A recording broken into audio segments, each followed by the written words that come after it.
Сегодня мы выполним интересный вариант кокетки. Англичане считают такой способ своим традиционным. Мы с вами посмотрим, чем он хорош, и разберем разные нюансы в обработке этого узла. Это канал «Шьем с умом». С вами Александра. Давайте начнем. Особенностью английской кокетки является наличие шва посередине. Такая конструкция нам дает несколько интересных возможностей. Детали такой кокетки, как правило, краятся по косой. Это делает ее эластичной и более комфортной в носке. Когда мы краим по косой полоску или клетку, шов посередине кокетки дает нам необходимую ось симметрии. Также у нас появляется возможность поиграть с линиями и визуальными эффектами. Известно, что линии, расходящиеся под углом к низу, визуально расширяют фигуру, тогда как линии, расходящиеся кверху, визуально фигуру сужают. То есть для мужской рубашки мы можем применить первый вариант. Я для своей возьму второй вариант. Еще такое исполнение позволяет сделать нижнюю линию кокетки изогнутой.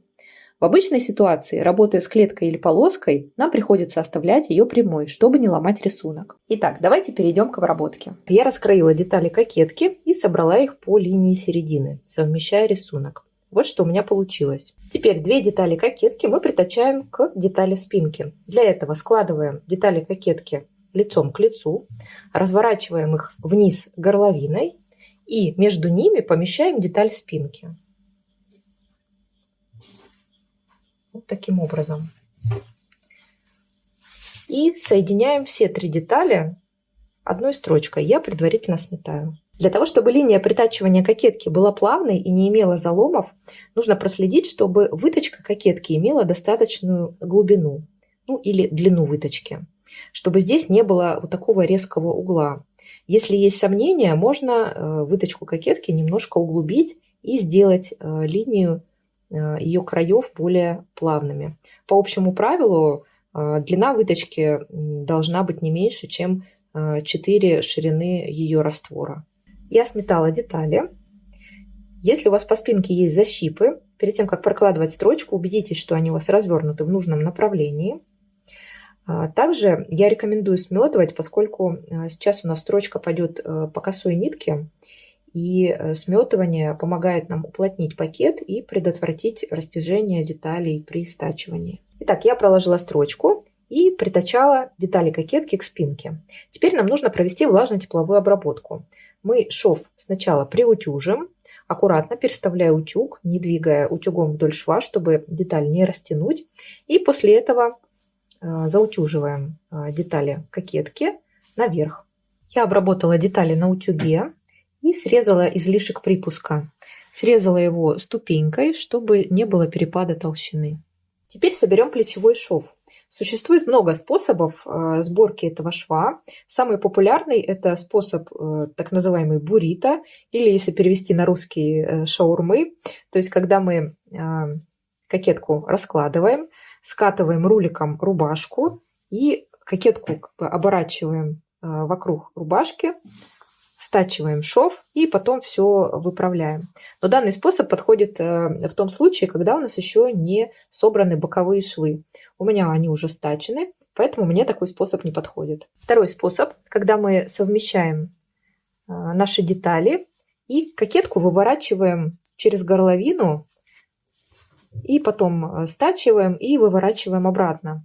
Но такой способ больше подходит, когда мы работаем с мужскими рубашками и с рубашками большого размера. У меня деталь кокетки получается не очень большая, поэтому сделать это будет довольно сложно. К тому же у меня еще дело осложняется тем, что плечевой шов у меня имеет выгнутую форму, поэтому аккуратно таким способом собрать мой шов будет сложно. В связи с этим сборку я буду выполнять чуть более долгим, но более удобным и точным способом.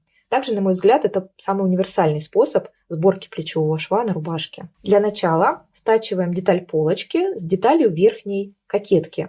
Складываем эти детали лицом к лицу. Я предварительно также сметаю и прокладываем строчку. Я стачала верхнюю деталь кокетки с деталями полочки справа и слева. Теперь нам нужно провести влажно-тепловую обработку, приутюжить шов. Потом, для того, чтобы шов выложился ровно, мы сначала его разутюживаем, а потом заутюживаем на кокетку.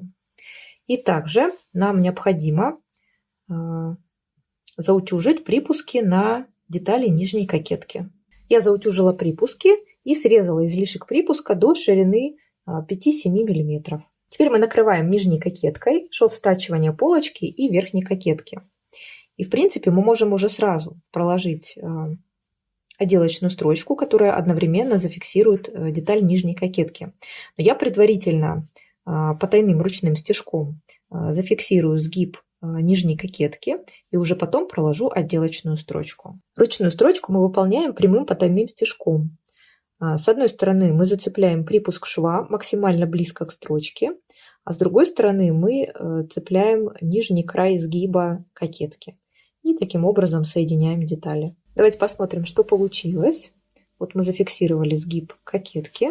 Шов стачивания виден, в принципе, если отгибать. А так все выглядит чисто. Теперь нам осталось проложить отделочную строчку, которая будет закреплять детали верхней и нижней кокетки. Ее также можно проложить на машинке. Я ее выполню вручную. Вот так у меня получилась ручная отделочная строчка. Это вид с лица. Это вид с изнанки. Я использовала стежок назад иголку. Ширина шва примерно 4 мм. Ширина стежка около 3-4 мм. Я очень довольна результатом. По-моему, выглядит очень круто. Сама кокетка получилась довольно эффектная. В следующем видео мы займемся рукавами, поэтому не пропустите. С вами была Александра на канале Шьем с умом. Пока-пока.